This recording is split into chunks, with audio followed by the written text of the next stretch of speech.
नमस्कारम। आप सभी को मेरा सादर प्रणाम। अपरोक्षानुभूति के 10वें श्लोक में आचार्य शंकर ने ज्ञान साधना करने वालों को उनके कर्तव्यों के प्रति सचेत किया है और लिखा है कि उक्त साधन युक्तेन विचारः पुरुषेण ही कर्तव्यो ज्ञान सिद्ध्यर्थ महात्मनः शुभमिच्छता। आइए सबसे पहले इस श्लोक में आए कठिन शब्दों को समझने का प्रयास करते हैं। उक्त साधन युक्तेन यानी in position of the said qualifications which are means to knowledge, अर्थात ज्ञान प्राप्ति के बताए गए साधनों से युक्त होने पर। आत्मनः यानी ऑफ वंस ओन, अर्थात स्वयं का।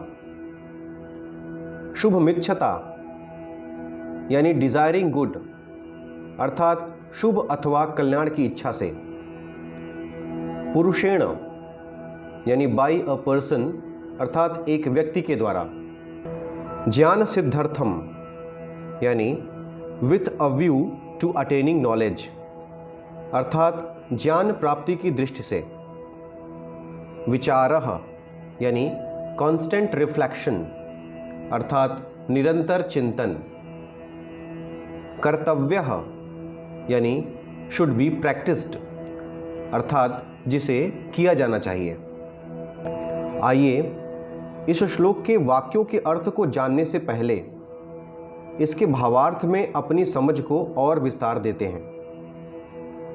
यहाँ पर आचार्य ज्ञान के जिन साधनों की बात कर रहे हैं वे 4 हैं और उन पर पिछले श्लोकों में चर्चा भी हो चुकी है, जिन्हें हम क्रमशः वैराग्य यानी डिस्पैशन, विवेक यानी डिस्क्रिमिनेशन, शम दम आदि 6 साधन जिन्हें हम मन एवं इंद्रियों के नियंत्रण आदि से भी जानते हैं, एवं अंत में मुमुक्षुत्व अर्थात यर्निंग फॉर फाइनल लिबरेशन।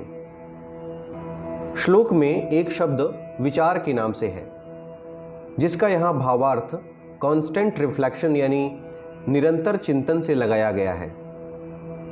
इसका कारण यह है कि यदि कोई व्यक्ति साधना के द्वारा मन की शांति प्राप्त कर लेता है, तब पर भी उसे इस संसार के क्षणभंगुर अवस्था का चिंतन करते हुए मन की उस शांति को बनाए रखने के लिए तब तक निरंतर अभ्यास करना चाहिए जब तक कि वह उस परम सत्य, उस ब्रह्म के साथ एकाकार न हो जाए।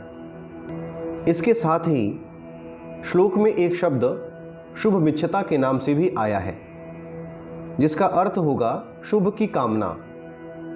और अधिक गहराई से समझने पर हमें यह समझ में आएगा कि आत्म अनुभूति के मार्ग पर किसी भी प्रकार के शुभ अथवा अच्छी कामना का अर्थ व्यक्ति की अज्ञानता से बंधन से मुक्ति ही है।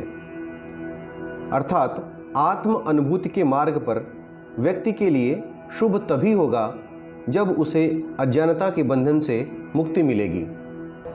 आइए अब इस श्लोक का अर्थ जानते हैं। इस श्लोक में आचार्य कहते हैं कि मात्र वही व्यक्ति जो ज्ञान प्राप्ति के बताए गए साधनों से युक्त हो, उसे स्वयं के अथवा निजी कल्याण के लिए उन सभी साधनों पर निरंतर चिंतन एवं आचरण करना चाहिए। अर्थात only that person who is in the position of the said qualifications which are means to knowledge should constantly reflect with a view to attaining knowledge, desiring his own good.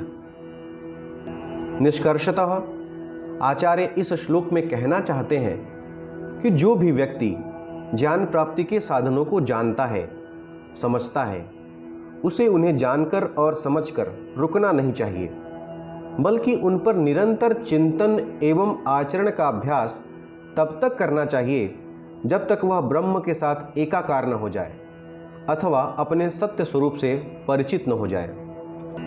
मैं आशा करता हूँ एवं श्री हरि से प्रार्थना करता हूँ कि आत्म साक्षात्कार के मार्ग में परम सहायक इन साधनों पर हम सभी चिंतन एवं आचरण कर पाएं। जय श्री हरि, जय श्री कृष्ण।